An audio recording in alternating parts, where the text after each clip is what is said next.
Sejam bem-vindos a mais um ETV, um programa criado por alunos da UF para discutir as mudanças na televisão brasileira em seus mais diversos gêneros. No programa de hoje nós vamos falar sobre teledramaturgia, que é basicamente novelas e séries.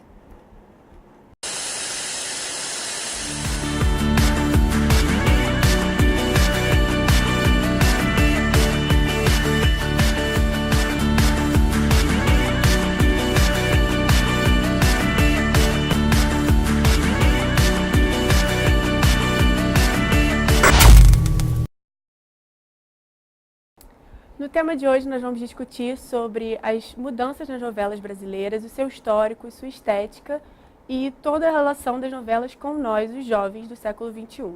E para isso, nós vamos contar com a presença do comentarista e mediador das nossas discussões, Sérgio Loureiro. Palmas para ele, por favor. E também com o vídeo base, que vai contar esse histórico das novelas e vai encaminhar todas essas reflexões. Bom, para começar, a gente vai estar passando um questionário aqui na plateia, que vai aparecer aí na tela para vocês de casa.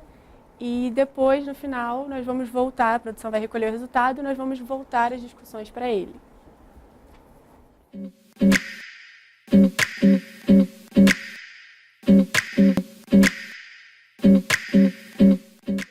Agora a gente vai ver um trechinho do vídeo base que eu falei, que vai contar justamente o histórico das novelas, desde o seu surgimento em 1951, até os anos 2000.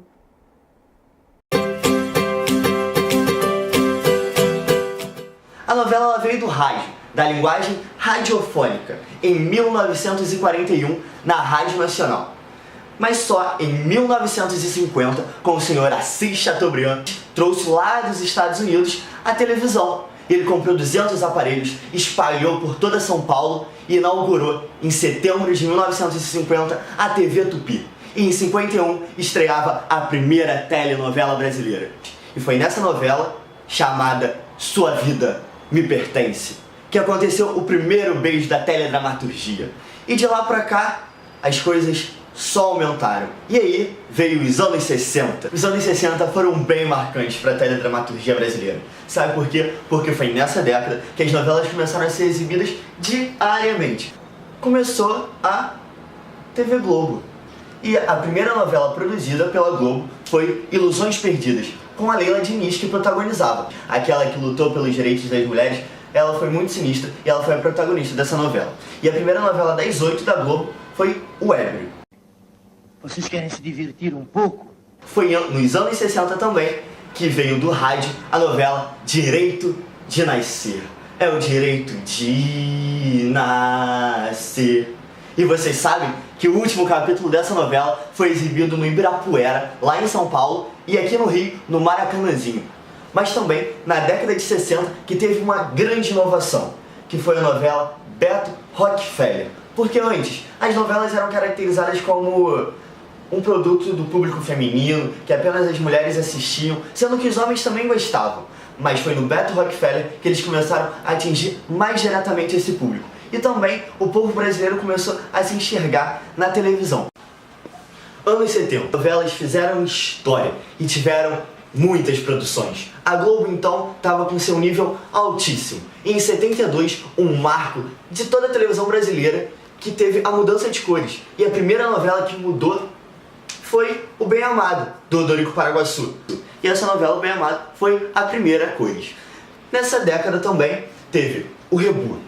O Rebu, que teve até um remake, agora, recentemente, foi a novela que teve a primeira alusão à homossexualidade. Outra também que bombou nos anos 70 foi Saramandaia, do surrealismo do Dias Gomes, onde teve a Dona Redonda explodindo, onde teve o João Gibão, que ele voava, ou o cara que soltava formiga pelo nariz. Foi nessa década que teve Gabriela e meus camarada, com a famosa cena da Sônia Braga subindo pelo telhado. Mas também teve aquela que fez história no Brasil e no exterior, Escrava Isaura, como Célia Santos. E que começa nos anos 80. Foi nessa década, em 85, que a novela Rock Santeiro pôde ser exibida. Porque em 75, durante a censura da ditadura, eles vetaram a exibição dessa novela. E ela fez um sucesso quando ela pôde ser transmitida. Nessa década também teve Vale Tudo, com a pergunta fatídica de quem matou Odete Roitman. E várias outras. Mas nos anos 80, que também teve a primeira novela exibida pelo SBT, novela mexicana. Os Ricos Também Choram. E de lá pra cá, só sucesso mexicano no SBT. E uma cena dessa época também foi uma em que Fernanda Montenegro e Paulo Altran, e essa cena deles jogando café e comida um no outro marcou muito a nossa teledramaturgia.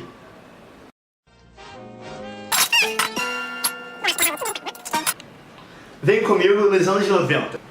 E duas novelas que marcaram muito essa época foram da TV Manchete, que foi Chica da Silva e Pantanal. Chica da Silva teve a primeira novela com protagonista negra, que foi a Thaís Araújo. Na Globo, teve Rei do Gado e Torre de Babel. E também teve o remake de Mulheres de Areia, com a Glória Pires, que fazia a Ruth e a Raquel. Foi incrível, fez um sucesso absurdo. Gente, eu sei que a maioria dessas novelas não é muito da nossa época, então a gente acaba não lembrando ou lembrando só pelos remakes que a Globo acabou fazendo. Mas eu sei também que a gente conhece de ouvir falar dos nossos pais, enfim, avós. E, por exemplo, a minha mãe sempre fala da novela Saramandaia, como foi marcante para ela, como foi incrível aquela cena da personagem explodindo, e ela sempre fala que marcou a infância dela. Então eu queria saber se algum de vocês ouviu alguma coisa em relação a essas novelas, de algum parente, ou vocês mesmos viram no remake alguma coisa que agradou. O que vocês acham? Então, assim como você, eu sempre ouvi da minha mãe também, e não só da minha mãe, né, do video show, vi várias vezes a cena da personagem de Saramandaia explodindo, mas eu nunca assisti a novela, muito menos o remake. E muitas delas eu acho que a gente ouve falar porque realmente passa na TV e os nossos pais também falam sobre isso. Eu acho que fica muito marcado pra gente, mesmo que a gente não assista. Por exemplo, a novela da Regina Duarte, que ela faz aquela personagem que é super exuberante e tal, eu nunca ouvi falar, mas eu nunca assisti, mas eu sempre ouvi falar, entendeu? Tá muito na cultura também, né? Eu sempre vejo essa coisa da Odete Roitman, todo mundo fala direto, meus pais também. A gente foi ver uma série hoje em dia, tipo, sei lá, semana passada, que é aquela Big Little Lies, e eles ficaram toda hora falando, é igual da Odete Roitman, quem matou, sabe? Eu acho que tem muito isso também. O que você acha, Sérgio?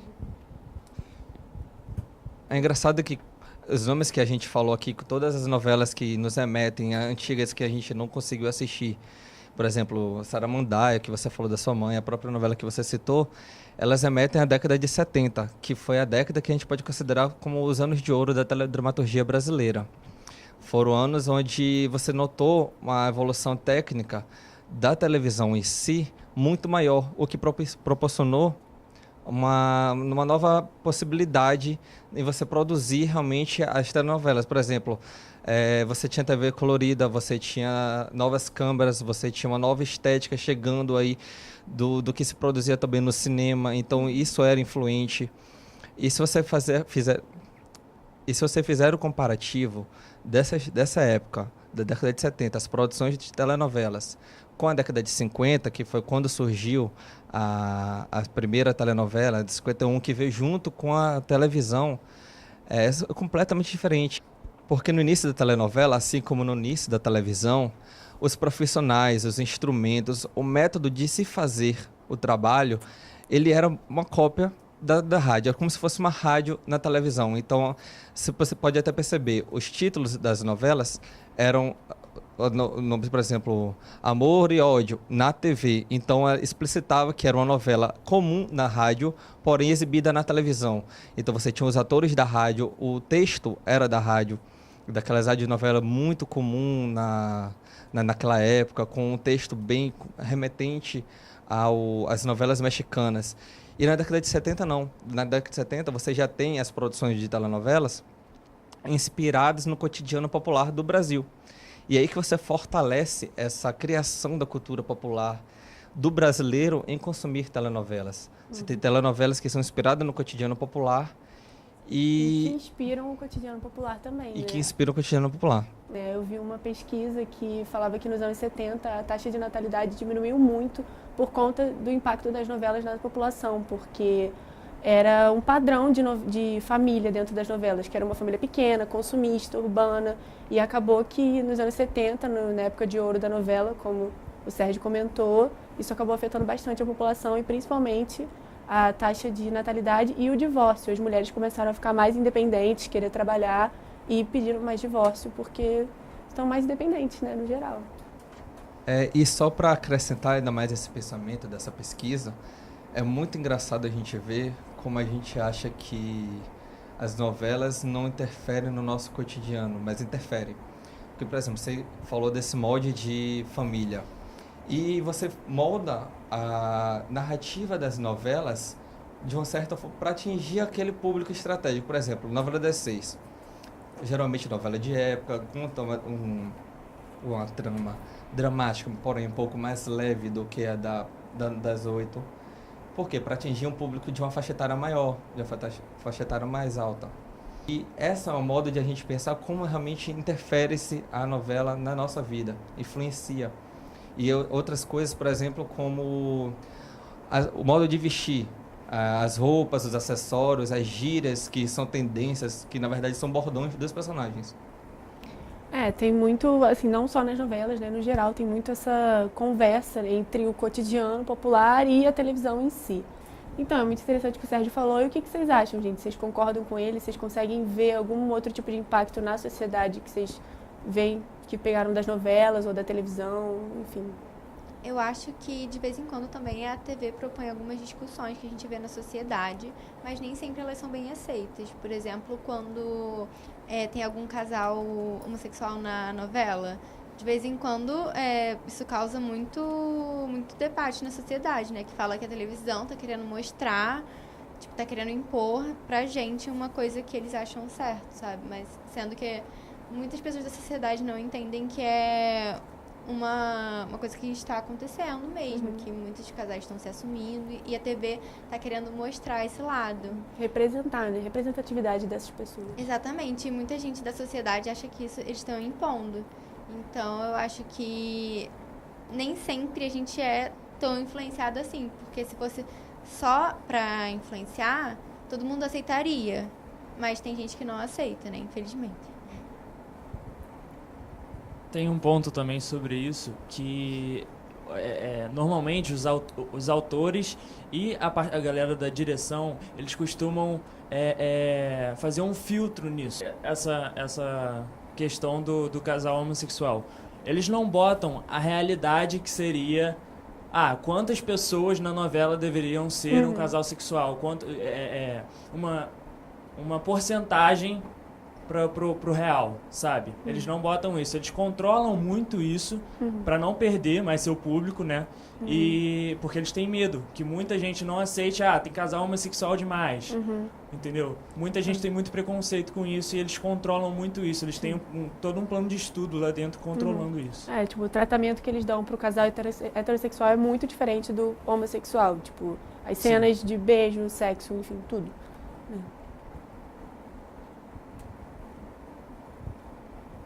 Eu acho que uma dos casais que assim meio que revolucionou essa ideia foi naquela novela, não me lembro o nome, que teve a Giovanna Antonelli com um par romântico também homoafetivo.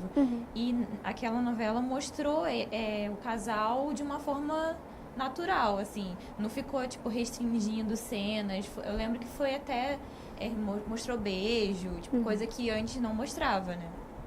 A gente vai falar disso mais tarde também, sobre como a internet acaba influenciando, né? Porque isso é totalmente pressão nossa, porque a gente quer ver as coisas que tem na sociedade na novela.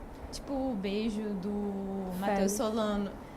Aquilo foi muito estranho, porque, né, foi uma cena estranha, não ficou uma cena natural. Foi mal representado, pela minha opinião. Agora a gente vai ver mais uma parte do vídeo que vai passar justamente essas novelas que a gente falou aqui, do Félix, né, Amor à Vida, e as novelas do século XXI, dos anos 2000 para cá, que são as que estão mais no nosso imaginário, que a gente, de fato, tem mais o que falar, porque a gente consegue lembrar bem, né, dessas novelas. vamos celebrar a virada do século e que comece o século XXI. Logo no início dessa década, a novela que marcou foi Laços de Família. E aquela cena da Carolina Dickman raspando o cabelo.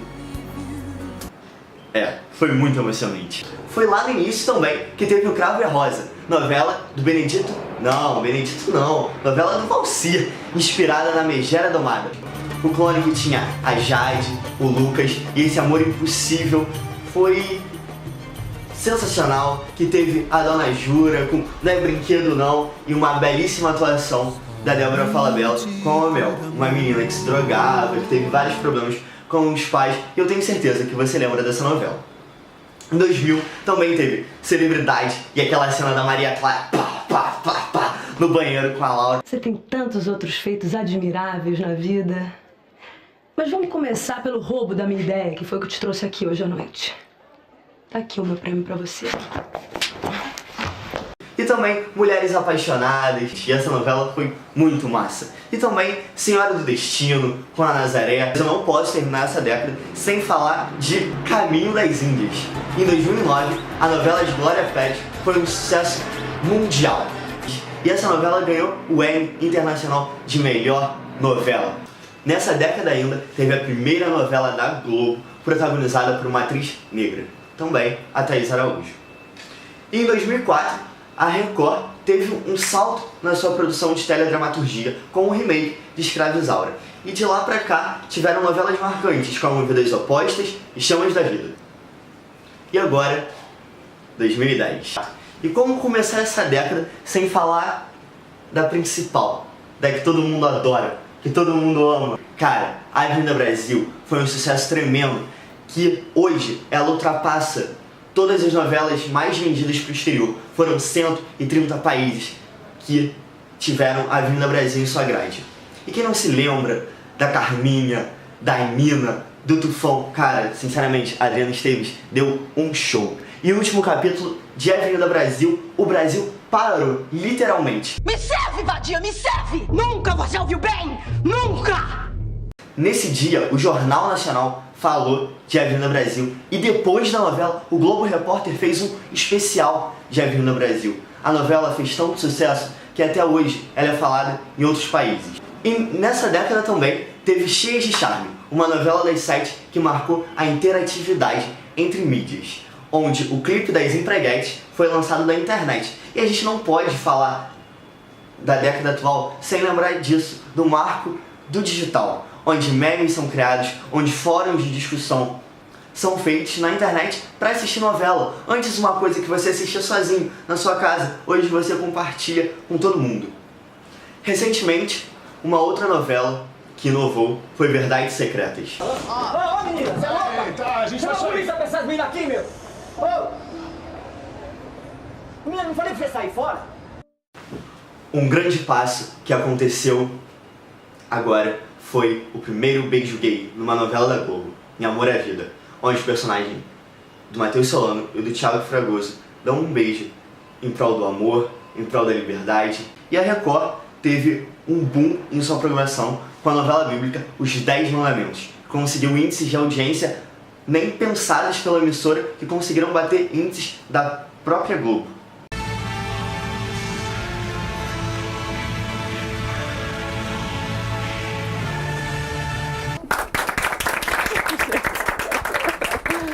Bom, antes da gente começar as discussões sobre as novelas que ele falou ali, eu vou fazer um game com vocês. Eu vou fazer uma pergunta, vocês levantam a mão e quem acertar primeiro ganha um prêmio no final. Vamos lá, então. Quem era a vilã em A Favorita, Flora ou Donatella? Você foi a primeira. Flora. Acertou! Isso é muito tosco isso. Quem fica com Maia em Caminho das Índias, Raj ou Barruan?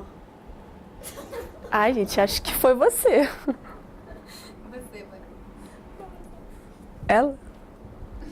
Raj. Acertou. Quantos personagens o Murilo Benício interpretou em O Clone?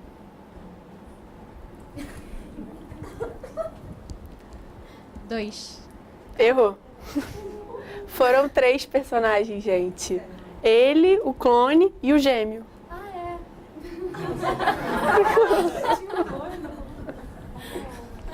Bom, e a última pergunta. Quem era o ator e em que novela ficou marcada a frase "O tempo ruge e a Sapucaí é grande"?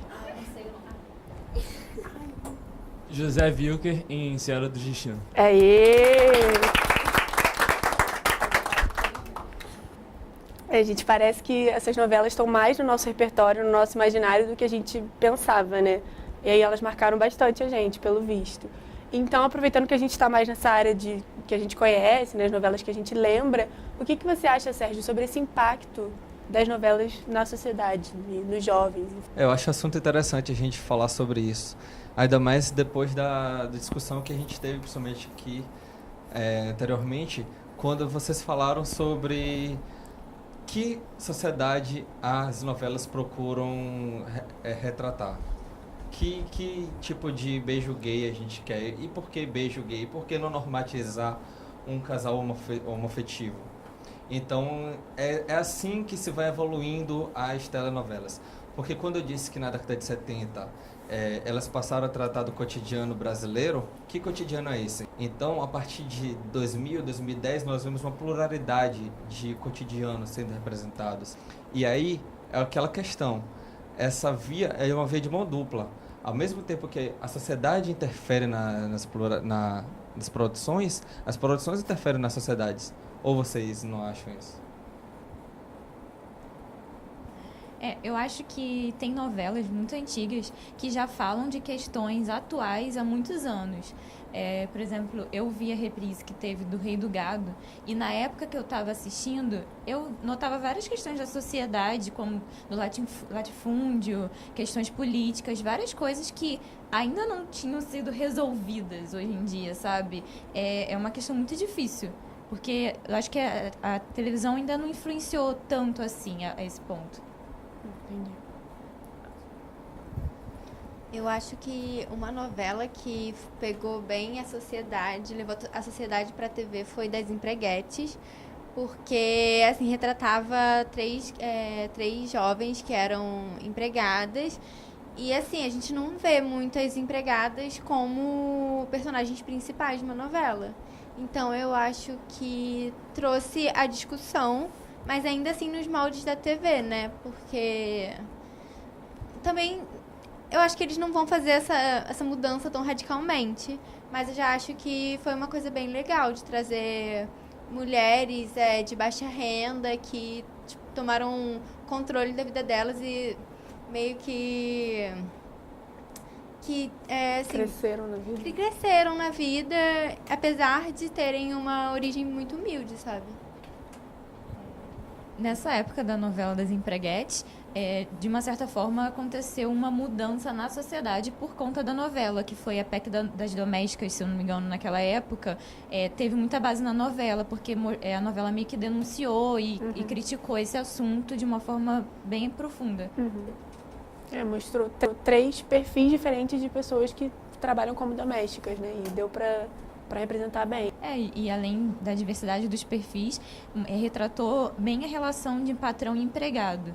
Como elas, sofriam ou eram abusadas pelos patrões da novela. Interessante você puxar esse assunto do Cheias de Charme, né? Que ele até comentou no vídeo que foi uma união, né, e uma mudança pela questão também das plataformas digitais, que eles lançaram um videoclipe das Empreguetes primeiro na internet e depois passaram na TV. Vocês conseguem pensar mais algum exemplo de novela, enfim, minissérie produzida pela Globo que tenha tido essa conversa entre internet e televisão? Então, sobre essa questão de transmídia que está meio que na moda ultimamente, muitos filmes até de Hollywood fazem isso. Franquia de Star Wars tem videogame, tem os filmes que a gente conhece, animação. Então, essa novela que a gente estava comentando aqui, que lançou o clipe antes na internet, estava justamente começando essa questão da transmídia na novela brasileira. No caso da Globo, que eu saiba, assim, que ela tentou fazer isso depois, foi no caso de uma outra novela que eu não sei o nome, mas que tinham 2 estilistas, que eles ficavam brigando, uma coisa assim. Tititi? Eu acho que é. Que eu acho que criaram um perfil dos personagens no próprio Twitter. E aí era para simular que o personagem estava publicando, comentando alguma coisa no Twitter. Só que não funcionou muito bem.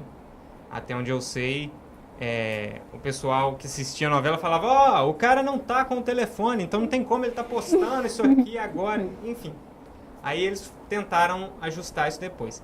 E, se me lembro bem, não é uma novela, mas foi uma série também da Globo há pouco tempo, que eu acho que eles lançaram tudo antes naquele Globoplay. Sim. O aplicativo. Uhum. Eu não vou lembrar agora o nome da série, mas acho que eles fizeram isso e estão tentando investir nesse tipo de coisa. A Globosat em si, né, a empresa que cuida da Globo, Multishow, Off, vários programas pagos e abertos também, começou a apostar bastante nessas plataformas on-demand de streaming, né, que é Netflix, HBO Go.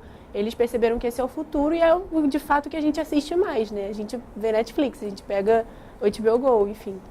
E Now, e aí eles começaram a apostar mais nisso. Teve o Globoplay, Telecine Play, e foi bem, a gente até ia falar mais sobre isso, né? Que essa novela que você falou, que não é novela, mas é mais no formato de série, né? Que foi Justiça e Supermax, foram duas. Foram lançadas primeiro no Globoplay, depois que elas foram para a TV. E fez muito sucesso. No Twitter só se falava disso, e principalmente com o público jovem, eu acho que funcionou bastante. Eu acho que tem muito a ver com a tentativa de você poder assistir o Qualquer programa hora, em a qualquer qualquer lugar. horário e não ficar limitado à programação da televisão. Sim. Eu acho que a nossa geração talvez prefira fazer isso, ter a opção de escolher o horário e não seguir uma programação já definida. E também em qualquer lugar, né? No celular. É muita questão do aplicativo no celular, a gente pode ver na hora que a gente quiser, onde a gente quiser, né? Ele queria falar. Não, eu queria falar também que, nesse caso das mídias, nas novelas, dentro das novelas, não passando agora pro nosso mundo, eles falam disso desde o começo dos anos 2000, já em Malhação. Malhação estava sempre falando disso. Seja a questão do celular, né, que foi lá no comecinho mesmo, e aí um pouco depois, mais vindo para a internet, eles estão sempre falando sobre as novas mídias. Sempre porque também é o público mais jovem que vê. E aí eles costumam falar bastante disso. Você pediu outro exemplo e Legal. aí poderia ser Então, teve uma Malhação que começou com isso, acho que foi de 2012 para 2013, que alguns personagens tinham blog na Malhação.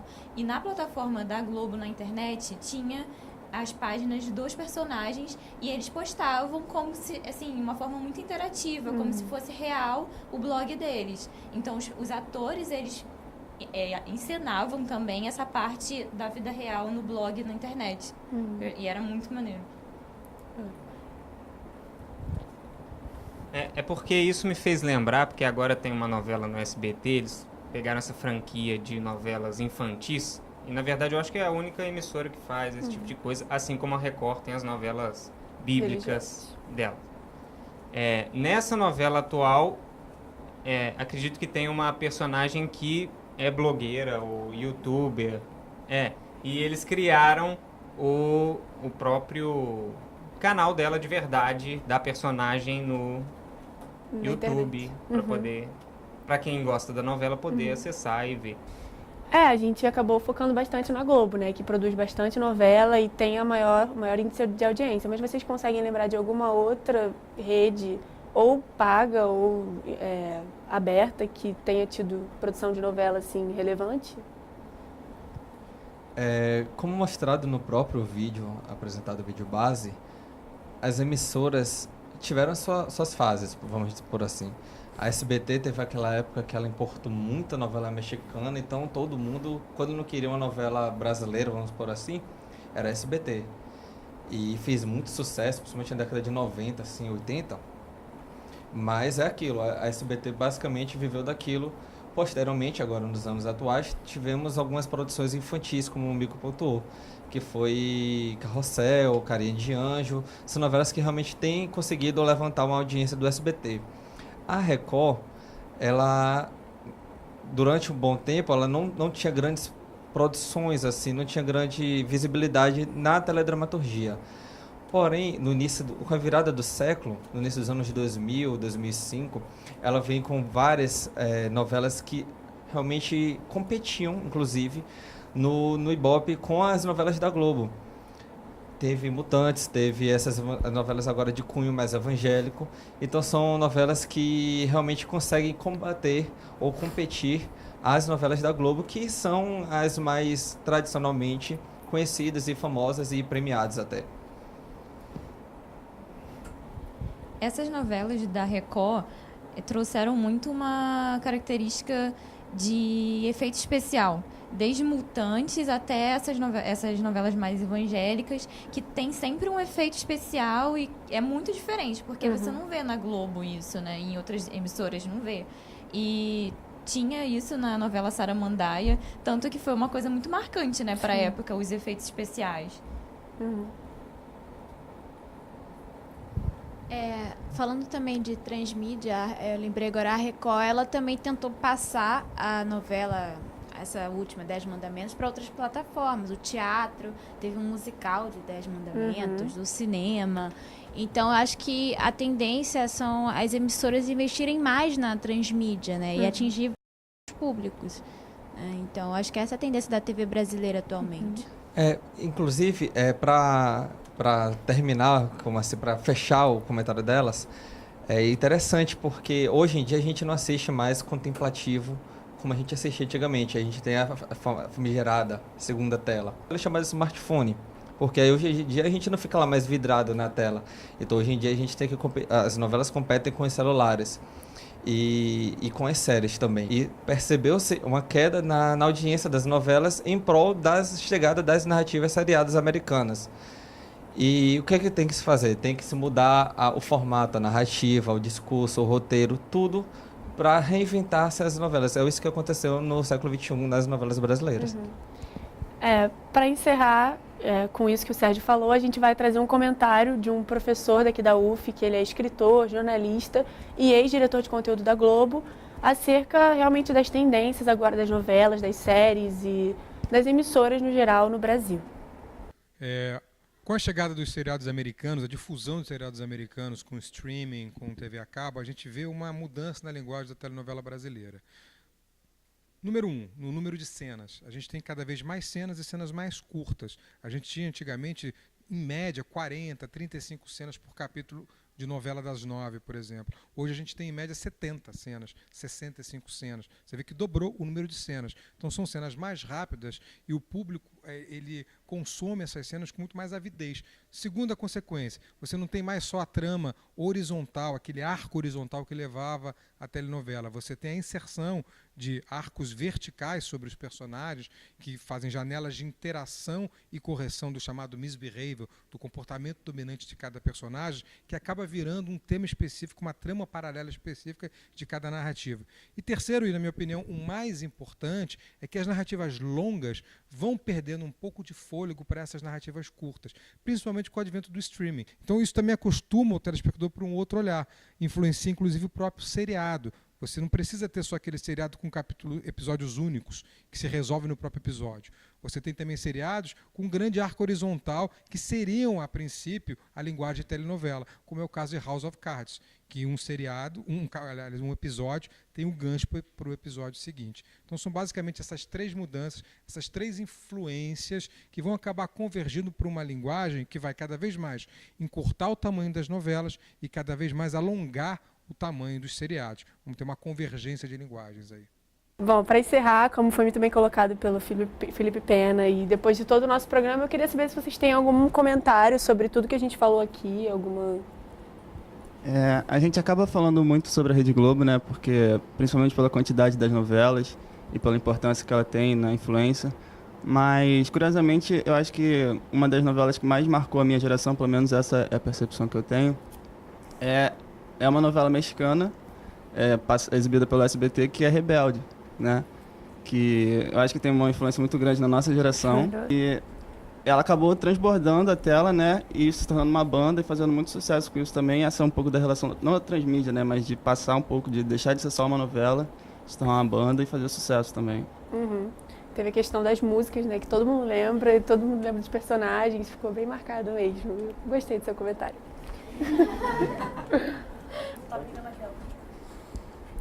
Então eu peguei aqui o resultado do nosso questionário e eu vou falar para vocês, né? Que de 8 pessoas daqui da nossa plateia, 2 responderam que não assistem novelas e preferem séries, 5 só assistem às vezes e apenas uma pessoa respondeu que sempre acompanha uma ou mais novelas. Aí eu queria primeiro saber se alguém queria mudar a resposta. E se não, eu só queria dizer que, como a maioria respondeu que só assiste às vezes ou que não assiste, eu queria só levantar a questão, né? Que parece que de tudo que a gente debateu aqui, a gente entende muito mais e sabe muito mais das novelas do que a gente imagina, né? Que acabou que gerou bastante coisa. Se a gente, de fato, não assistisse ou, assistisse às vezes, só quando tá passando, acho que talvez não teria fluído tanto como acabou fluindo, né, gente? Talvez só eu seja uma noveleira sumida na plateia. Ou talvez nós todos somos e não assumimos. Eu acho que a gente comentou bastante porque essas novelas que a gente ficou comentando, elas não eram tanto da época que a gente tinha celular e ficava na internet o tempo todo, mesmo assistindo novela. Hoje em dia, eu até deixo a televisão ligada com a novela passando, mas eu não assisto, eu fico tipo um sonzinho de fundo, sabe? Enquanto eu mexo no celular, só dou audiência, exatamente. Então, eu acho que isso meio que influencia a nossa discussão também. Eu acho que a última novela que foi bastante assistida e comentada na internet foi Verdades Secretas, né? Que teve uma grande repercussão e o Hugo Gloss, que é o blogueiro que fazia comentário na internet, ele foi grande responsável por todo o sucesso. Então eu acho que tem muito disso. Se a gente assiste novela, a gente está prestando atenção, ou se a gente está com celular, ou se a gente está com celular e comentando. Acho que o diferencial mesmo do Verdades Secretas foi justamente o Hugo Gloss, né, o digital influencer, que hoje tem muito, né, na internet, que chamou mais atenção para a novela e acabou direcionando o público para lá. E a Globo está tentando sempre chamar esse público, tanto que agora está tendo remake na verdade não é remake, está tendo no Vale a Pena Ver de Novo, a novela da Nazaré Tedesco, né? E porque tem muito meme na internet, tem GIF, e mesmo assim o pessoal não está assistindo, as pessoas só gostam dos memes e dos GIFs. Realmente a pessoa não para ver a novela, né? Ela prefere ver na internet. Mostra que, noveleiros ou não, o repertório tá lá, da novela tá vigente na nossa vida. É verdade. E com essa reflexão se encerra mais um ETV. Você pode conferir os outros programas sobre humor e telejornalismo nessa mesma plataforma. Obrigada.